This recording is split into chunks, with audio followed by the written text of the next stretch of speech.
Now this video is to illustrate how you can create a database, how you can display the data in a data grid using data reader, and how you can also get what is in data grid to your text boxes, and hopefully how you can navigate through your database.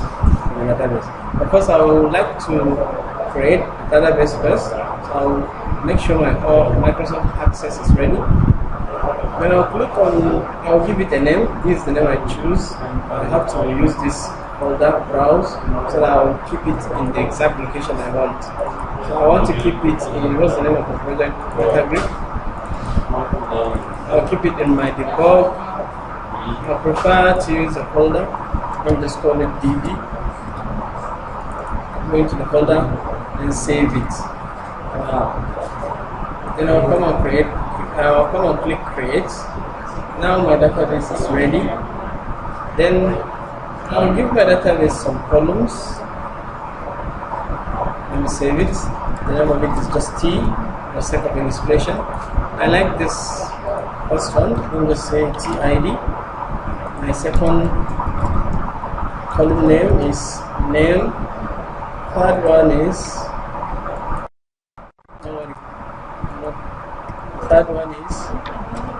gender. The last one is DOB. So these are the columns that we will be using for the sake of illustration today. So I'll give my table some data. This data I will use worker.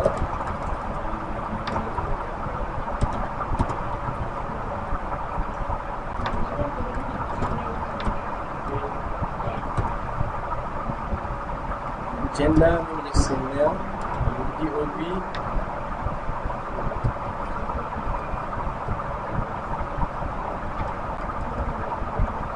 something like this. Then another name, let me say gender, both of the random text.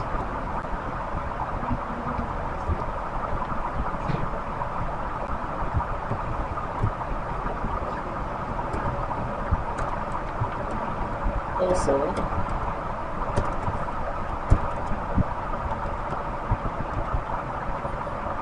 I have to change this date because it's wrong.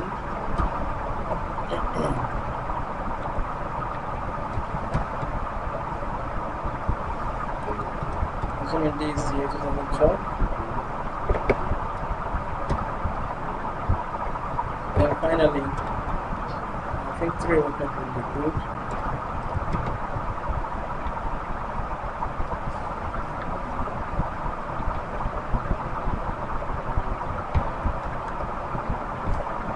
So these are the record I'm going to use. So I'm going to minimize my database, then go back to my web. So I will be using, but this time I'm going to declare the connection. So I need to go to my debug view. So I'll just double click on the home log. Maybe I need it. It might be useful for me, but this is for my connection.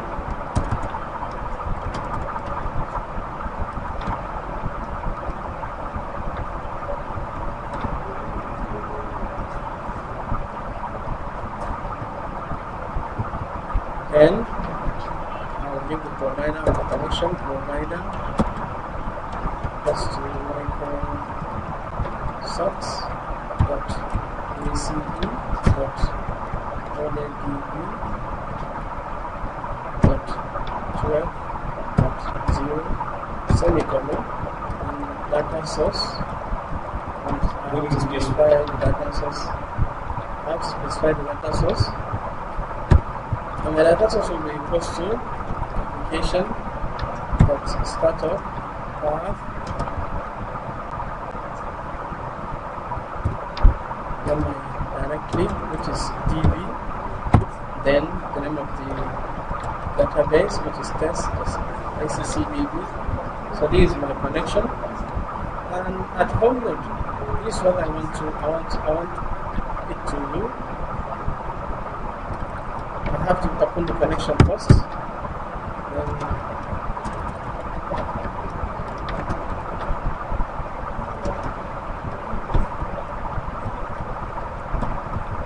pick my SQL, which is just a select statement.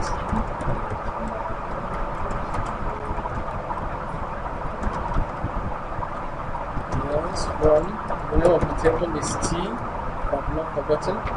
For now, I don't need any order. I can give it order, say order by TID, ascending order. Then declare my data reader.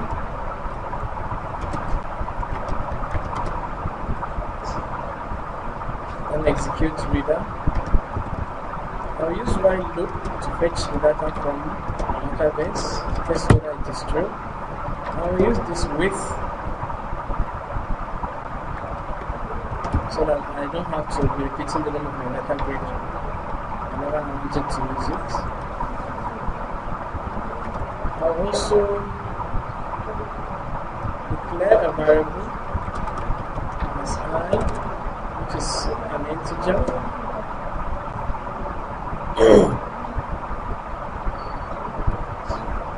Then I'll get the data. I'll say rule I dot cell 0 dot value equals to I plus 1. Let me just copy and paste everything. I need to miss 3 column of them. Then I'll get my data from my data reader like this. So the first one is name, second one is gender, and the last one is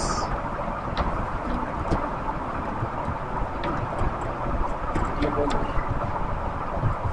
Then I'll increment my I.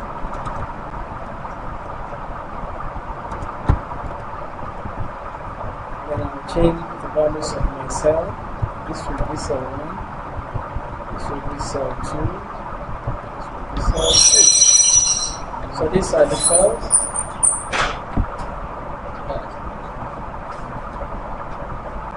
These are the cells. So I'll just run and see whether my program is working. Very simple, straightforward to me.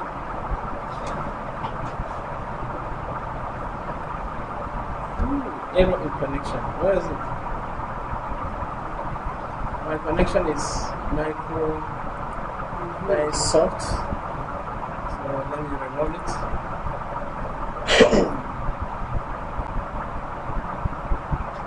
Another one. I cannot locate this. It's already in use. So let me close the database.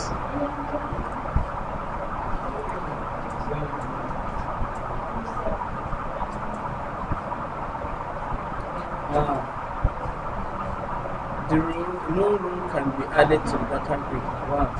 You see, I've forgotten to add the columns to my data grid, so I'll just go back to add them. Use this add column. I'll give it 2 of the rows. First is SN, S/N. Add it in. Name.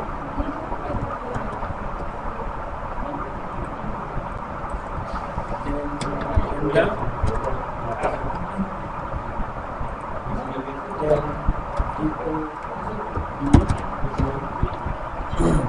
I'll just link them without much editing.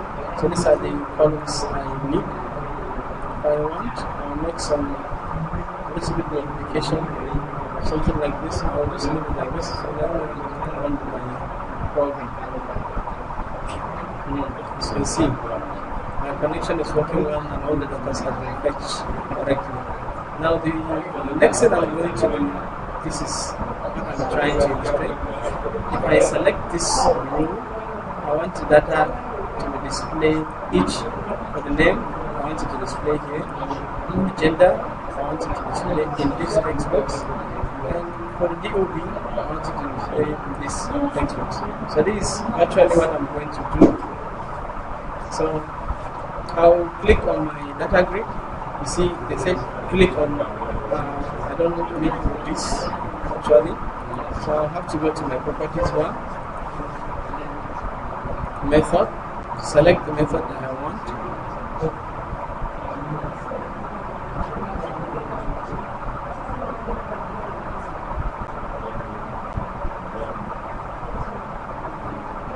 I'm looking for click, just click.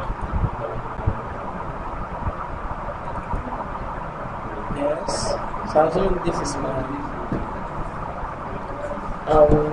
since I want the content of each column, assuming this to be at this place, gender to be here, the OB to be here, so I have to know the addresses of the column. This is column 0, column 1, column 2, column 3. So make sure this is how it always starts with 0, not 1. So column 1 is supposed to go to name, column 2 is supposed to go to gender, so column 3 is supposed to go to DOB. So if I have rectified this, let me just say textbox 1, I will just assume is going for name, then I will say DatagridView. You see DatagridView, but I will not say row, but I will use current row, but cell. Cell is referring to the column, cell 1, but value. And let me just make a copy of all this. This will be textbox 2, this will be textbox 3, so this will be cell 2, this will be cell 3. So this will do my job for now.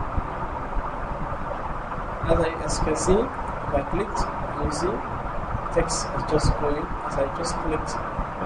So simple. Simple and easy. So what's remaining is, how can I use these buttons to navigate either up or down this DatagridView? This is another tedious job. So let me just give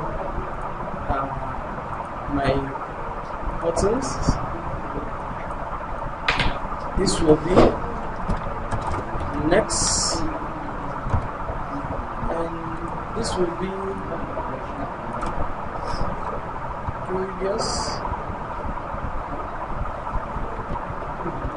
I don't even know how to spell previous, but assuming this is called the previous. So I'll click on the first next button. How can it go to the next level? So I'll declare a variable. My variable is called J, and it should be an integer. All I have to do is tell it where to go, what to look for. I'll increment it by 1, and let me just make it 0 for now. 0. So I'll be incrementing it by 1. I'll say J equals to 1. Then my DatagridView